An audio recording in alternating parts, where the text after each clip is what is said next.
প্রিয় গ্রাম পুলিশ ভাই বোনেরা, আজকে দুটি প্রজ্ঞাপনপত্র কিন্তু পেয়ে গেলেন, 4 নম্বর ও 5 নম্বর। একটা হলো সকল বকেয়া বেতন যা আছে ইউনো স্যারদের নির্দেশ দেওয়া হয়েছে সকল বকেয়া বেতন দেওয়ার জন্য। আরেকটি নির্দেশ 1 তারিখ থেকে 7 তারিখের মধ্যে আগামী মাসের প্রতি মাসের, দুইটা হয়ে গেল।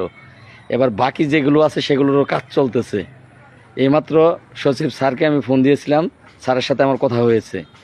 যদি আপনারা আমাদের প্রতি আশ্বাস বিশ্বাস থাকে, আস্থা থাকে, তাহলে বাকি যে কাজগুলো আছে সেই জন্য আমি দৌড়াবো।